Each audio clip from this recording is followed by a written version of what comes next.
Hello, class. We have been talking about the four different eras of law enforcement. We've talked about the political era from the 1840s to the 1930s, the Reform era, and the now we are getting ready to talk about the community policing, and on down the road a little bit we'll talk about Homeland Security. But first, we want to get into community policing, which began in late 60s, early 70s. With an approach to law enforcement that you could say kind of circles back to the political era, but with a completely different twist. It's got service style, problem solving, kind of were the signatures of this type of policing. So, as mentioned, we're talking about the early 70s and into present day. Um, Community policing is something that is still a buzz, I guess you could say, buzzword, and completely a foundation to what is still attempted, but it's got its challenges still to this day. Um, as mentioned, it's a service style of policing, and it's supposed to meet the needs of a community. Therefore, in a way, it sort of takes on a social worker role, um, and has a conversation with the community that is somewhat of a two-way street. Um, the civilians, the belief is that law enforcement is only as good as they're accepted into the community and trusted by the community, and so they have to have a community orientation and involvement. They're helpers. They take on the social worker role. They have multiple hats, but one of which is to be kind of there to look for ways to deal with problems, and the problem solving is a definitely strategy that they use. They look beyond just locking somebody up or slapping a fine on somebody. They look for what the roots of the problem were.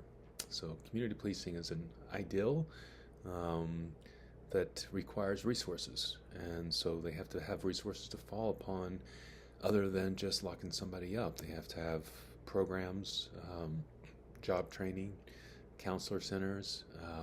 They go out on patrol with social workers. So problem solving is key. The discretion is in the last era where we were talking about the legalistic era. That was very much built to the code. For this era, we're talking about a very, very strong, wide level discretion, very decentralized form of command. In fact, the officers are answering to the community, and um, not necessarily. It sort of somewhat dismantles the hierarchy of the law enforcement paramilitary formula. So, as mentioned, the community policing era, as began in the 70s, continues on today. The 1990s, it received a huge boost of $8.8 billion through the Community Policing Act of 1994. And they put on over 100,000 officers on the community policing modality across the country. Um, so here is an example of a community policing program in Houston. Um, I encourage you to watch this video. I have it linked in eLearn. I encourage you to watch this video in full.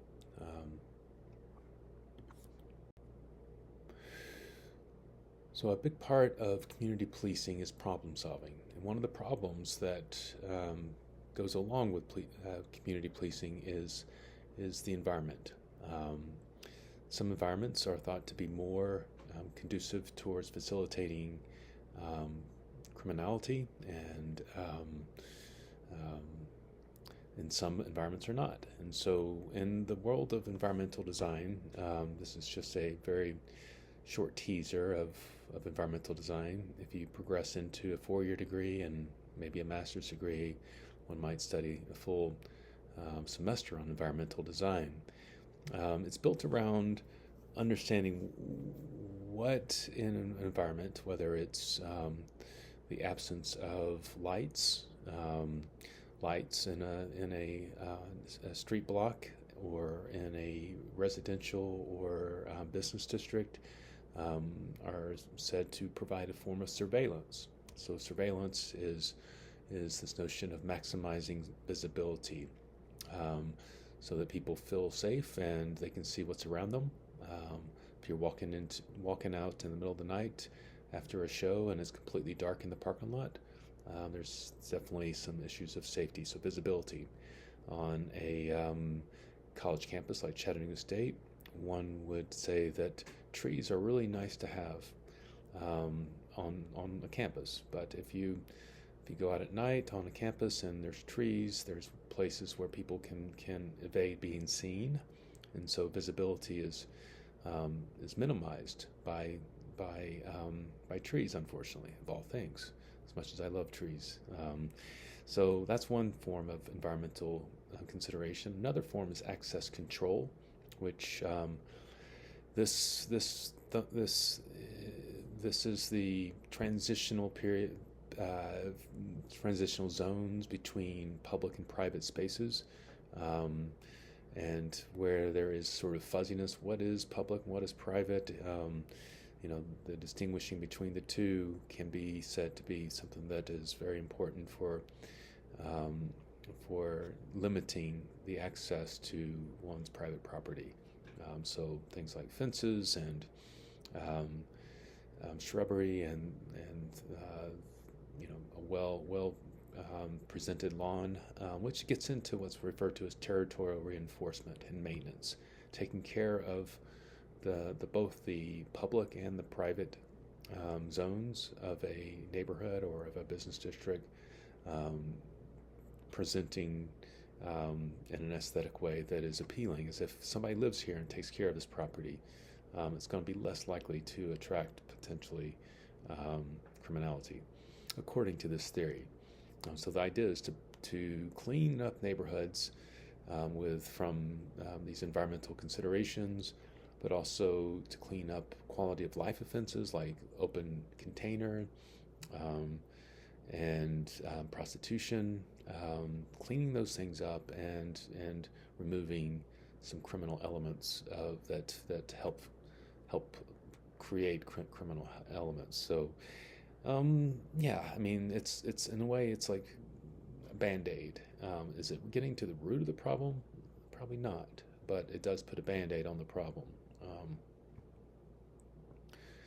So here we have an example of, on the left, we're looking at, if we were thinking about environmental design, we would say that the left and the right, of course, are completely different presentations of one's home. Again, to landscape a piece of property like that on the right, it takes resources and money. But you see gates, you see lights, you see barriers to the windows. All these things are environmentally considering that it's going to possibly prevent the facilitation of criminality. So it lowers the risk versus the straight shot to the front door there that the one on the left presents. So this is also can be looked at from a office and commercial zone. Again, you have the windows are somewhat protected by the shrubbery. You have plenty of lights out in the sidewalk. You have gates, and yeah, just definitely, again, if you're thinking about our campus, this is something we do typically in the classroom, is we think about what is it on our campus that makes us feel safe or not safe. We used to not have many lights out in the parking lot. Now we do. And so, yeah, there's lots of things that are happening right now around trying to protect. I just had in my office a barrier place inserted into my window that smelled for about 2 days, and it was this protective barrier that's supposed to prevent a bullet from coming through the window. Um, so now we have, as far as mass shootings, things happening around our campus, we're going to have in our each classroom is going to have a marker of where best safe to go if there is a mass shooter. So um, anyway, so yes, this is environmental considerations in action. So there are concerns about community policing, one of which is that it decentralizes the command. It is a quasi-military form of organization as far as law enforcement in general. And so we are decentralizing it towards the community, that the police are actually answering to the community and not necessarily always being driven by the policy of their commanding officers. So that's one concern. It undermines somewhat the police culture, or redefining the police culture is the best way to describe it, I guess. Second one is that what is community?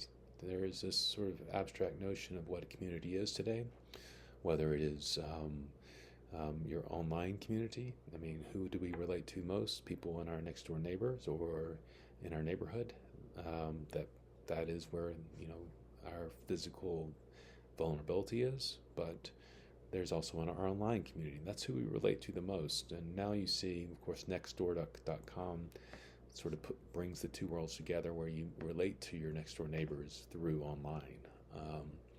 So it's difficult to determine the effectiveness also of community policing. It is something that doesn't lock people away, so it doesn't put statistics that show that it's effective right off the bat. It's not immediate. It's what you see over long term. So there's an investment in the community that is about rooting out the problem, and rooting out the problem does not happen overnight. So the statistics for community policing don't always serve well for the effectiveness, but it is known to be effective over the long term. So there are three different types of law enforcement. We have local, which we'll talk about first, and we have state, and we have the feds. First, let's talk about local. Local law enforcement, there are many different forms. We have on our campus, Chattanooga State, our own law enforcement agency. They are not underneath the Chattanooga Police Department. There are several who have worked at CPD, but yes, they are separate. And so we have campus police, we have city police, we have county, and the housing authority has their own law enforcement. It's in some cities large enough, tend to get into private law enforcement at that point. But sheriff's department, municipalities, transit police. I used to live in the Bay Area in California. The Bay Area had a place underground called the BART. It's the train, and the BART police, they had their own police. Subways have their own police in bigger cities. So local agencies. And of course, the most pronounced and most regular local agencies that we're most familiar with are municipalities, cities, and sheriff departments. These are, as far as they are different, as far as size, they range from, if we're looking at municipalities, they can range from in the NYPD, which is about 37,000, to Hamilton County, and Chattanooga Police. Chattanooga Police is about 500 police officers. In a municipality, we typically have a chief of police that is appointed. And then as far as for counties, we typically have sheriffs, which we'll talk about in a minute. But most local police officers around the country are fewer than 10 full-time officers. So majority are smaller. So a sheriff is somebody that is elected, and makes a sheriff a politician. And so half of sheriff's departments have less than 25 officers. Again, very small. And as far as the style of law enforcement, the local, discretion tends to be very, very pretty wide level of discretion, high discretion, and in-service towards community. And so, yes, this is your typical community police officers are local officers, not typically as state or federal. So what we know of community policing happens at the local level with high discretion. Um, as far as state police, we're talking about two different forms of state police, and they tend to fall underneath two different categories, either centralized or decentralized. Um, Centralized are majority of the country are centralized. To be honest with you, the Southeast is primarily decentralized, and these are, if you've ever been pulled over by a state trooper, you can almost certainly go ahead and pull out your checkbook and write that check to the state of Tennessee, because unlikely to get out of it. So they typically tend to be legalistic in their style. They tend to be very much to the code of the book. In other words, they don't have a lot of discretion, less discretion than local. And so again, they have centralized versus decentralized. Centralized is where you find both the criminal investigation and the highway patrol under the same hood, and so underneath the same umbrella. Decentralized, we have two different divisions. You have crime investigation, and Tennessee Bureau of Investigation, for example, and the Highway Patrol, Tennessee Highway Patrol. And the states of the South tend to all be decentralized, where you have two different divisions. Even within those divisions, you have division within the division. So, this is it's the line we toe in the South. The way we don't trust centralized government anything, it seems. Yes.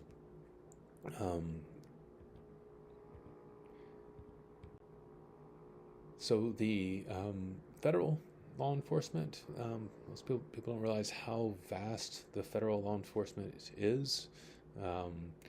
There are about 140,000 law enforcement officers. All of them are authorized to perform criminal investigations, search warrants, arrest, and carry firearms. Every one of these federal departments have their own wing of law enforcement, because each of these departments houses a set of laws, and those laws have to be enacted and have to be enforced. And law enforcement does enforce it. So, but the two departments that we're most interested in is Homeland Security and Department of Justice. Homeland Security, we won't cover today, but we will talk about we'll talk a little bit about Homeland Security in a minute, actually. But the Department of Justice, the FBI, ATF, DEA, Bureau of Prisons, that's the area that we tend to focus on the most in criminal justice. So the Federal Bureau of Investigation, the FBI, the mission of the FBI has shifted over the years. In 1908, in the early 1900s, there was most concern about, for periods of time, regulating state-to-state gambling, organized crime, mafiosa, that sort of thing. Today, since 9/11, the mission has changed towards terrorism and foreign intelligence threats, but also, of course, to uphold and enforce the criminal laws all across the board. But since 9/11, terrorism has definitely been one of its primary foci. So 13,000 special agents across 56 field offices. Chattanooga has a field office. Knoxville, Nashville, Memphis have field offices. Again, it started with corruption in American politics and business, and grew out into various fields of enforcement. There are 2,600, 20% of agents are female, which is actually higher than across the country. That's country, I think, is, with all law enforcement, consider things like 17%. Still not good. 20% is still not good, but a little bit more.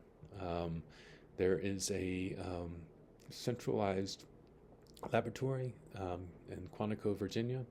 It's the only full-service DNA lab that any local and state law enforcement agency can send off to have their samples analyzed. So, yes, Quantico is a important place for FBI, to say the least. Wow, so there are 3 levels. Why do we have so many different levels, and why do we have so many different types of law enforcement? Um, well, we have different laws and legislature, and each tier and each division of legality of laws that have been passed by legislatures have to be enforced. So they are definitely, the problem is that there is a lot overlap with these enforcements, overlap in both subject matter and in territory. So it is said to be problematic, and it is described by one criminal justice expert as saying that it is confusing miasma of jurisdictional disputes, competition for limited funding, political maneuvering and manipulation, stifling ego contest, impenetrable bureaucracy and administrative inertia, duplicated effort resulting in inefficiency. Not the best description. Um, so, because of this sort of splintering of efforts, um, some would say that we should go to a unified national system and a single unit, and that the entire country, like similar like to the post office, not also the model of efficiency, but this is something that's been considered. Of course, then if we were to do that, then what will we do from state to state to state that have different laws? This is something we usually would talk about in class. Could we possibly have this, a centralized national law enforcement agency? In a way, we are moving since 9/11. In a way, we have moved towards a centralized form of law enforcement, and that is through um, this Homeland Security era that is intelligence led, and it is driven by a collaboration between local, state, and feds. The common interest is to address this invisible enemy, which is anybody that could be in your neighborhood. It is a it is when we talk about terrorism, it is that who we do not see, that we're not aware of, and some would think that our neighborhoods are potential grounds for the growth of terrorism. And so I don't subscribe to this notion that we should be suspicious of our neighbors in this regard.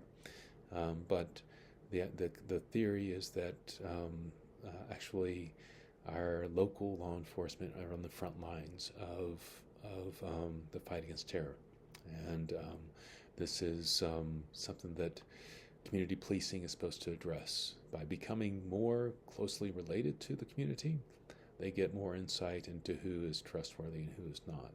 And so community policing and Homeland Security are in the same bed in that sense. So there are 70 fusion centers in 49 states. These are multi-agency law enforcement facilities where you have state, local, and feds talking together. And it started with the focus of being on terrorism, but today we are definitely using these types of fusion centers for addressing all types of crimes, because they realize that the coordination is beneficial to not just terrorists, but for drug dealing, for gangs, for organized crime, for smuggling, from human trafficking, etc. These things are addressed much more efficiently and effective if we coordinate our efforts. So, as we progress here, we're going to shift over into talking about the legality of law enforcement. And when we land on this subject, the first thing we have to address is the Fourth Amendment. Um, The Fourth Amendment says that it is the right of the people to be secure in their persons, houses, papers, and effects against unreasonable searches and seizures shall not be violated, and no warrants shall issue but upon probable cause. Emboldened. Probable cause is a term we're going to come back to. Supported by oath or affirmation, and particularly describing the place to be searched and the persons or things to be seized. So, to issue a warrant, a court must be presented with probable cause by officers. So we need to know what is probable cause. If there is no probable cause, then a warrant and an arrest cannot be made. So the exclusionary rule says that if probable cause is not followed, and if a search warrant or a search is done without proper probable cause, without a proper search warrant, then everything discovered in that investigation cannot be used in court. So this is what we refer to as the exclusionary rule. And this is an example. As an example, if a police team developed a mountain of evidence over a year's time against Bob for drug dealing, and in the process discovered that Bob had committed a previous unrelated murder. However, the warrant for the drug dealing investigation was improperly performed. Would the murder charge stand? The answer is no, because the execution of the search warrant was not done properly. It cannot stand. So this is what we've referred to as fruit of the poisonous tree doctrine, in which everything discovered underneath if the roots of a tree are poisoned, meaning the search warrant was improperly done, then the tree dies, and so therefore the investigation is compromised. Now, that's not to say that they cannot use what they found. They can use what they found in an investigation that might have had an improper search warrant to further their investigation. But at that point, they have to, in a way, do a do-over and start over from scratch.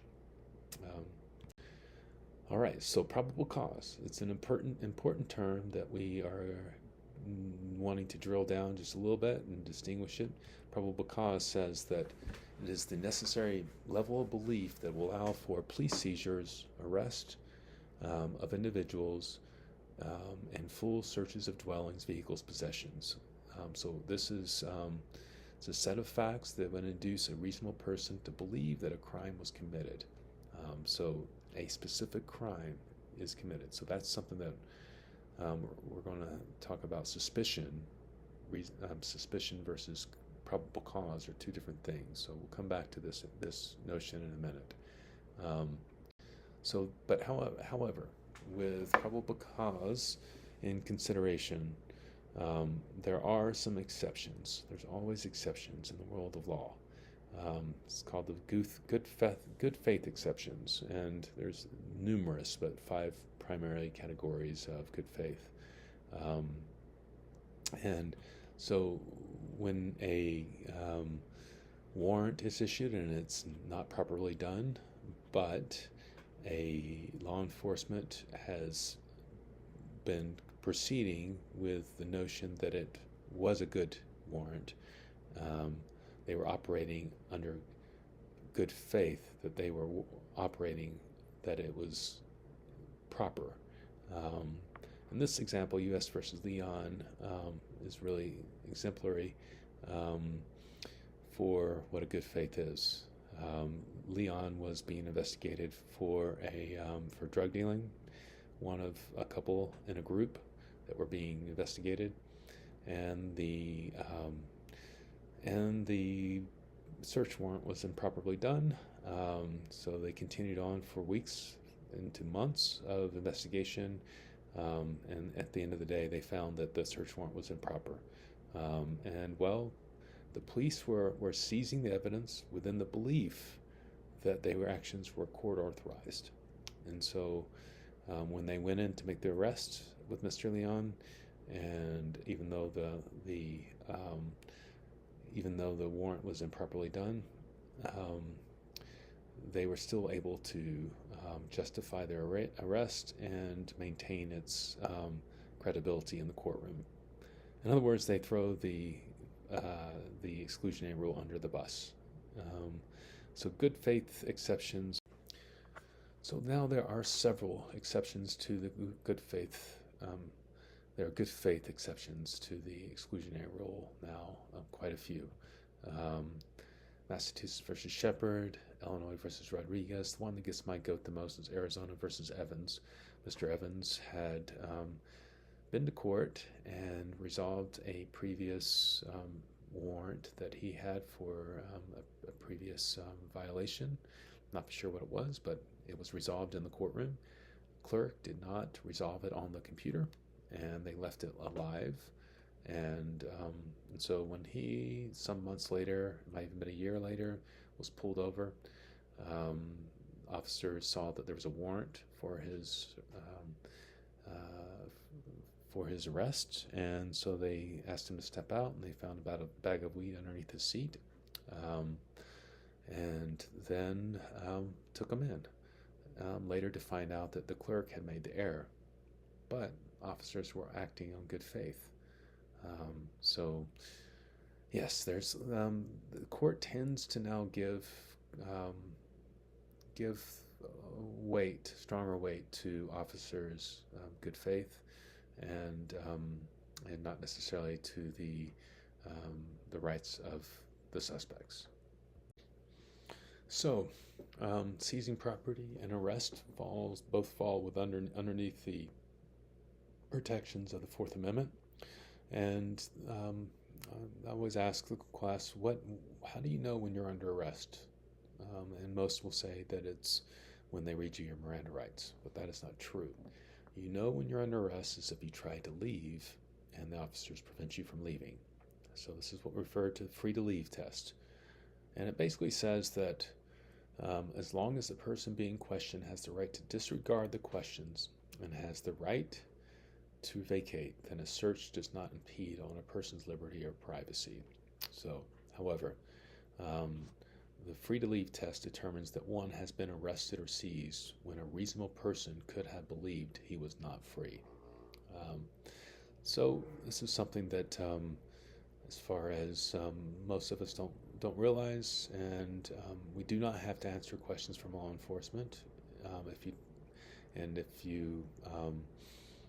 you want to challenge, I don't necessarily say that every circumstance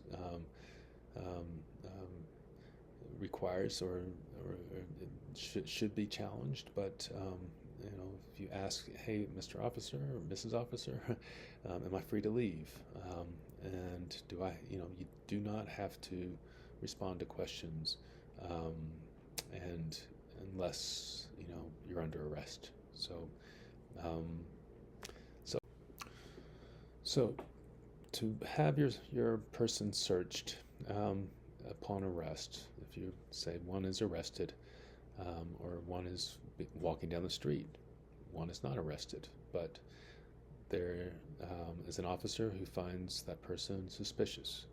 Can this person walking down the street be stopped and searched by an officer? Depends.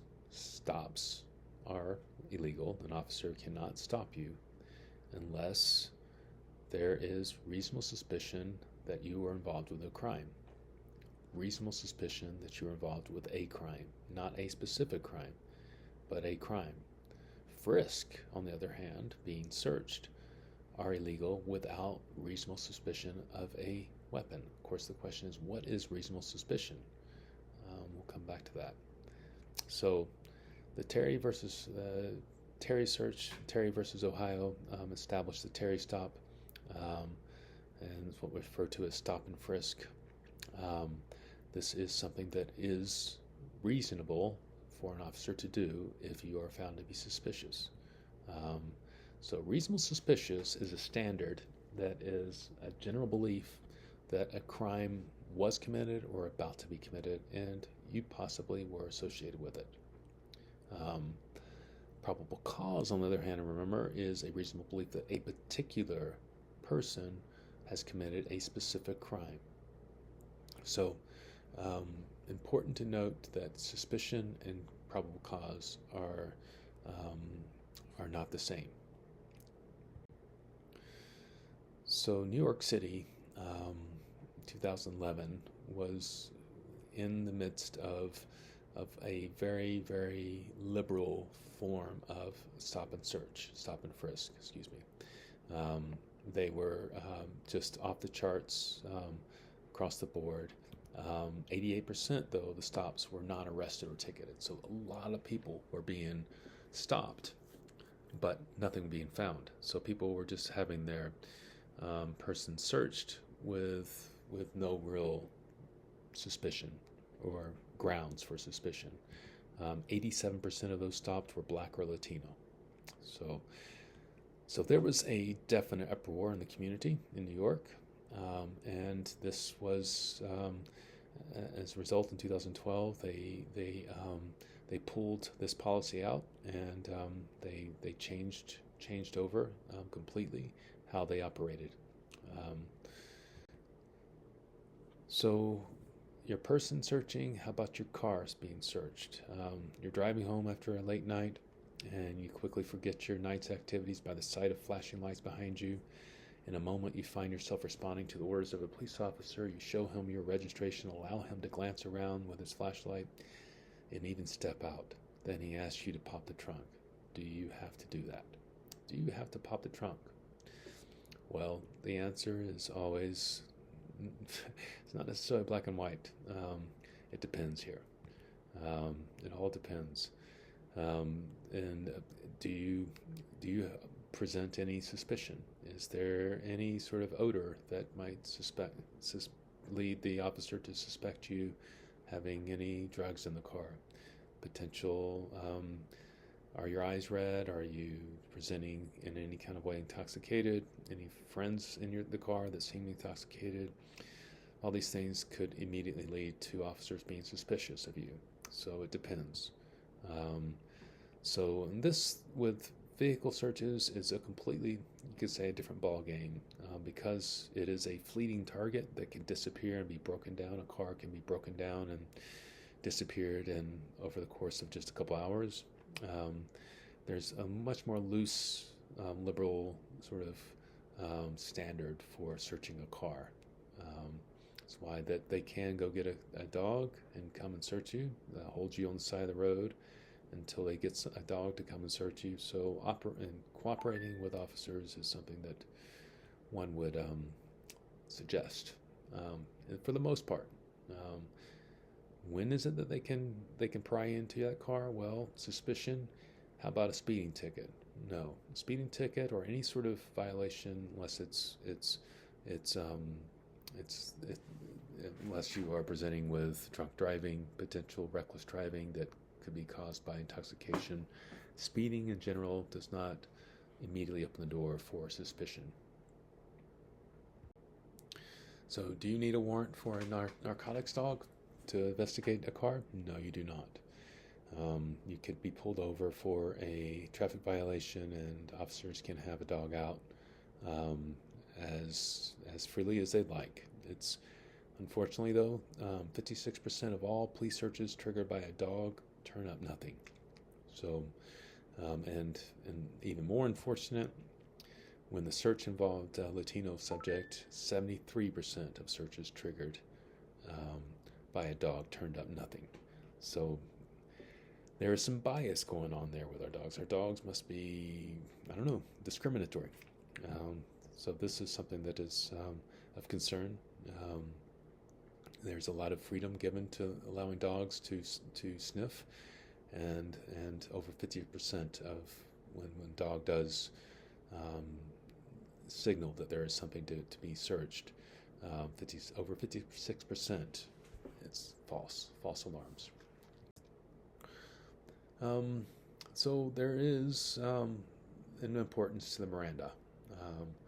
When is it that the Miranda is to be read? Well, not when one is necessarily under arrest. It's not the first thing that's supposed to be had. Um, the Miranda is triggered by when an officer is going to ask you a series of questions as a suspect. So when you become a suspect and the officer is ready to interrogate you, basically, Miranda has to be read. It is there to protect you from self-incrimination. So self-incrimination is the core of Miranda. And in a way, officers are becoming legal advisors. They're putting on a second hat. And some do not think that officers should have to do this. That it is, in a way, it's going outside of what they are obligated to do. They're there to enforce the law, not to advise defense. Um, so this is something that Miranda triggered by an official query. Um, this is Miranda versus Arizona, 1966. So we're going to shift now and talk about police subculture. Culture first. Let's begin with culture, and just to define what is culture. We talked about this earlier in the semester a little bit when we talked about multiculturalism and the challenges of having a multicultural society here in the United States, where you have different values and beliefs being governed by the same social rules and social laws. When we talk about police subculture, we have two things to consider as far as culture goes. One is the internal world, that is one's beliefs, one's values, what we don't see of people, but what people hold and create their worldview. And then there is the behavior of people. So you have beliefs and values on one side, which is the internal, and then there's the practices and behaviors, which are what you see. And one would think that what people do in their behavior is related to what they believe. And so the internal world and the external world should match up. That is theoretically the understanding, but not always the truth. Often when you start a new job, you don't necessarily hold the same values of the job that you're working, but over time, by doing that job, you come to obtain those values. So in a sense, in the police subculture, one could say that there's a factory, in a way, taking place from both. We've got two different things. We've got the police academy, and there's the police job itself and doing it. So two sources of police subculture, though.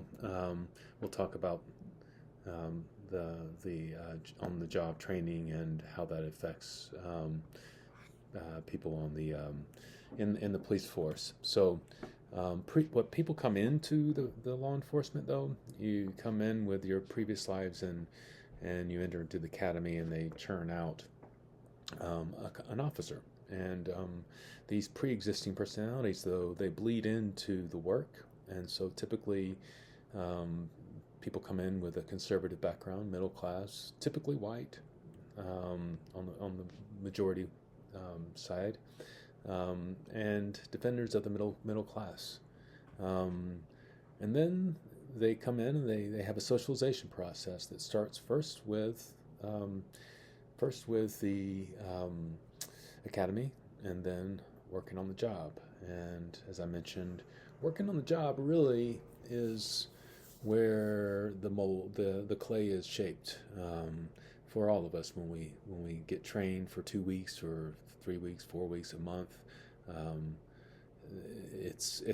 You take on some of the perspectives of what you were trained to do, but really just doing the job is where you get the real insight of how you do or what you're supposed to do. So anyway, there's two sources of police subculture. A dynamic that happens on the job inside the culture of law enforcement is well described by Jerome Skolnick's theory on police personality, subculture, and deception. This is a criminologist, sociologist who has pinpointed through his research four ingredients to some of what is, you could say, facilitated within the job of law enforcement. First is that law enforcement, often because of the nature of their job, is in a constant, regular state of readiness for potential danger and problems. So danger awareness is something that creates a dynamic that is understandably makes officers feel suspicious of those around them. It's part of what makes them who they are, and attentive and ready. They have a dynamic that, because of that, feeling if they walked into the room, like into one of our classrooms, we all know there's a law enforcement in presence. They create a atmosphere, you could say,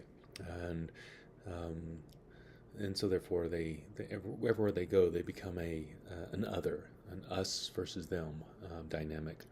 So they somewhat feel on the outside. They're in a constant state of authority. It really is hard for them to go home away from their job. So they often feel like outsiders and isolated. And when we talk about community policing, that makes it challenging. That's a problem. Another ingredient is that officers are trained, and they need to know how to be deceptive. It's part of their job, and they are deception is part of getting the bad guy, I guess you could say. But deception is also, and that's a positive side of being deceptive. But the negative side is that law enforcement will often deceive in a way that is it's not healthy, and they have what's referred to as a blue wall of silence and solidarity. You do not go against one's comrades, one's fellow officers. You don't rat, you don't snitch on your fellow officers. And so when we're trying to root out corruption, this creates a dynamic that is not healthy for making change where it's needed. Another ingredient to law enforcement is they are the means to the end is justified. The end being the truth, the means meaning often lying and whatever is necessary to get the job done. When it's on the street and working to bust the bad guy, that makes sense. But when you go into the courtroom and you go into internal affairs, this is something that becomes problematic. So danger awareness, authority, deception, efficiency. This is the Jerome Skolnick's theory on police personality. So a window into police culture can be found all over the country, and this is just a couple of T-shirt designs that law enforcement in different local jurisdictions have, in good humor, but also humor. You can always find some truth. These are little quotes from, as you see here, Scumbag Eradication Team, Not in Our Town. Of course, this is all in good humor, but other T-shirts will say, "You raise them and we cage them. You huff and puff and we'll blow your door down." Baby Daddy Removal Team, Boys on the Hood, Operation Ghetto Storm. These are all extracted from T-shirts, just to summarize and give you a little window. What is problematic about this? Well, one of the things is that is if we are trying to be solving the problem and we're presenting ourselves as slamming Boys on the Hood or Operation Ghetto Storm, these are slangs. They are derogatory towards a culture and towards a people, and it creates this dynamic that's us versus them, and Yeah, this is kind of counter to the concept of community policing. Another window into police culture is when you look at some of the advertisements for new employees, new officers. As you see here, we have two different examples. Um, the one on the left is the more standard and more recent in the last 10 years, really since 2014, direction where we've seen a militarization of law enforcement, where you have armor and gear that is ready for a riot. And yes, sometimes these things are needed, but to present oneself with this in a dynamic, this is what you're trying to attract. It's hyper masculinity. Of course, on the right, be the change, and this is a multicultural poster with smiley, friendly, male female dynamic, and this is the community policing, the direction of change that law enforcement has been aspiring towards, and that's a different quality. Majority of officers come into law enforcement wanting to help, and what takes place is an indoctrination into a masculinity, and this is, I believe, it's just not a healthy direction for trying to create community relations with law enforcement. So, police corruption. We are heading into a part of the police culture that is sort of highlighting, you could say, not their better days of on the job. Some of what we're going to look at is the slippery slope of corruption. As I mentioned, most law enforcement officers come into the work as with a calling, one would say, maybe a desire to serve, a desire to see to serve their community and to improve the betterment of their community and to be an instrument towards that. But however, what happens often, sometimes, I'm not going to say often, but what can happen more common than one may think, is that they transform from being in service to being the law. And a little bit of this is the dynamic of the culture of law enforcement that we've been talking about, that there's a socialization inside of law enforcement that we've talked about that is kind of encourages this masculinity, encourages the adversarial element, and this is not all law enforcement's. We can't blame this all on law enforcement and cops. This is not their own doing. This is a dynamic that is kind of, you could say, systemic, and also you could say it's larger than the structure of law enforcement. It goes into larger social structures like the funding of police. We underfund them, and we'll talk about that. We underpay them, so we do not encourage them to be, in a sense, encourage them to stay in a humble place. So again, more on that in a little bit.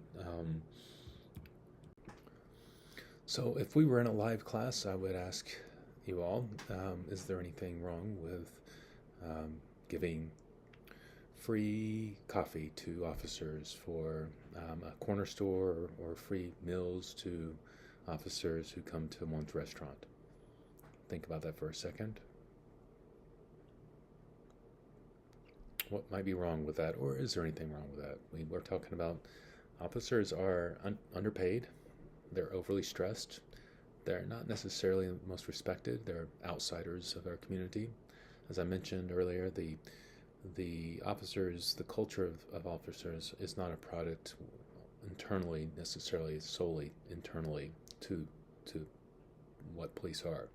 It is they are a product of us, and we're a product of them. We are, in a sense, in this together. And when we talk about defunding police, well, they already really are underfunded to begin with. So gratuities and handouts that are free from commercial establishments. What's wrong with that?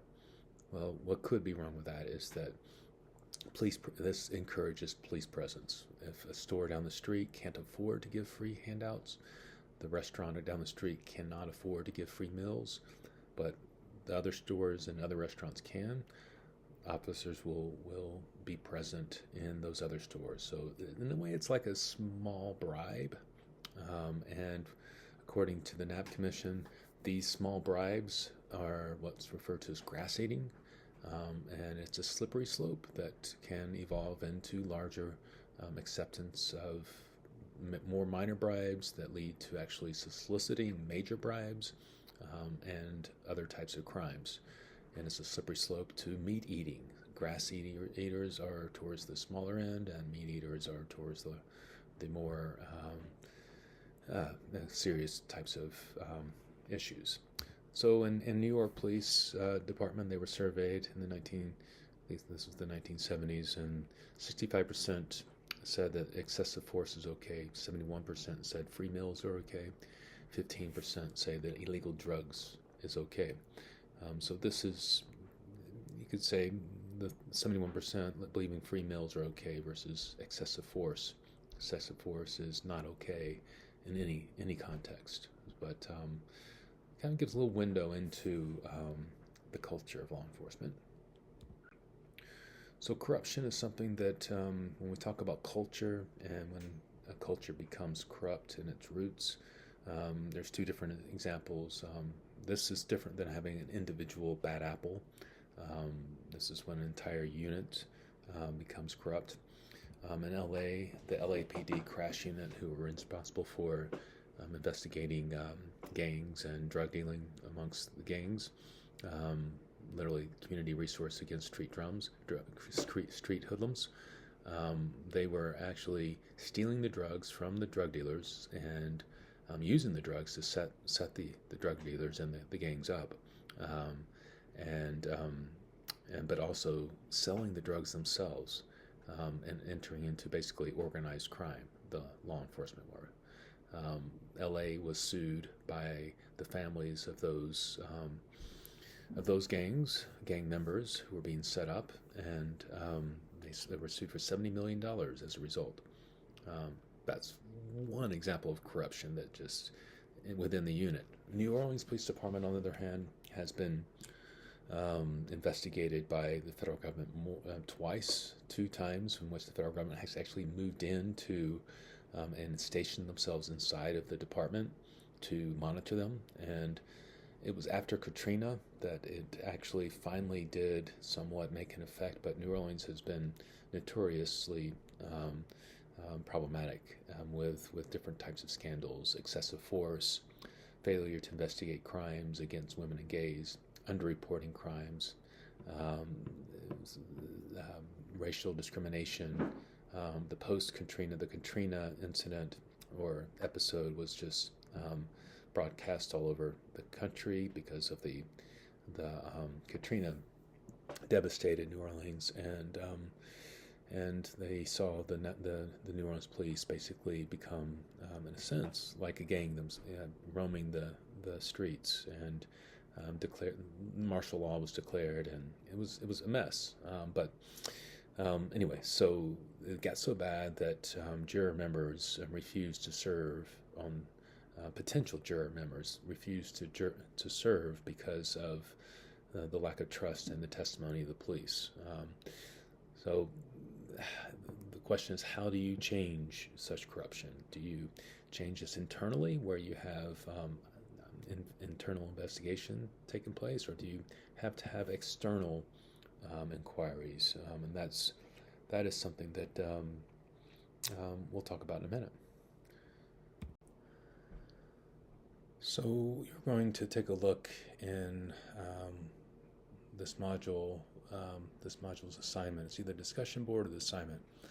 You're going to take a look at or listen to a podcast about police misconduct and internal affairs, and you'll get a snapshot into how IA internal affairs has been problematic to as far as a source to rely upon for changing police culture. IA are it's typically an internal, um, um, ingrown source of supervision that comes from the ranks within a agency. And so what we have found, and what is found in most situations, is that if you really want to change the culture of law enforcement, it does not change from within, as what was found in New Orleans. It has to be changed from external pressures typically. It's really rare to find internal affairs creating real sustained change. So another example would be most prevalent example, notorious example, I guess better said, is the case in LA, where you had a whole host of bad apples, you could say, in their force. So if you have one or two bad apples, then it's not a cultural problem. But when it's across the board, like what was found in LA, 1992, this was after the Rodney King incident took place, in which 1,800 officers were alleged to have used excessive force. 183 had 4 or more incidents. 44 had 6 or more. All had received positive reviews on job performance without mention of force complaints. So we're talking about hundreds of officers alleged to have used excessive force, and multiple accounts of complaints. For 183 had 4 or more, 44 had 6 or more, yet all received positive reviews from their supervision, indicating that internally there is a cultural dynamic in which the front line of law enforcement is not being given direct oversight and being corrected when correction is needed. So law enforcement and citizen complaints, law enforcement needs to be able to respond to citizen complaints, and this is the source of the external pressure that should elicit change of law enforcement culture. So as we mentioned, law enforcement is underpaid. It's pretty simple. They are medium income is $55,000 at the low end. At the high end, $88,000. So we're talking about, this is, I'm sorry, the low end is 32, the high end is 88, with a median of 55. So it's looking at how officers start in their rookie and first couple years, are often installed into precincts that are on the higher crime areas. So the underexperienced, who are paid the least, are put into the most crime-ridden parts of cities. And for experience, of course, those that have good experience and have years and years in the force, they're going to elect most likely to not be in those high stress areas. The salary for Chattanooga Police is something that is minimum is $47,000, mid is $53,000, maximum is $59,000. So if we look at the national average is around $67,600. On the top end, we see California, and at the bottom end, 73, Nevada. So why do we talk about how much they're paid? Well, we got to remember these folks are really stressed, and so when we talk about corruption, you have high stress with low pay. That is a nice combination to produce a dynamic that will facilitate corruption. The suicide rate in law enforcement is more than twice than that of the general population. More police deaths by suicide than death by felons. 108 versus 46. So suicide has been a problem for really decades now. Fatigue, 6 times more fatigue than industrial mining jobs. Out of every 100 cops, 15 to 18 suffer PTSD from on-the-job work. 25 suffer anxiety disorders. 50 have family marriage problems. 65 have sleep disorder issues. So they have problems with alcohol, drug dependency, marriage problems, family stress. They come home, they don't leave the job behind them. So this is a recipe for problems. And so next we're gonna shift over and start talking about the police use of force. But I'm gonna hold that off till we get back in the classroom. I will see you back in the classroom hopefully in a couple days. So have a good day or night or morning, whatever you're having.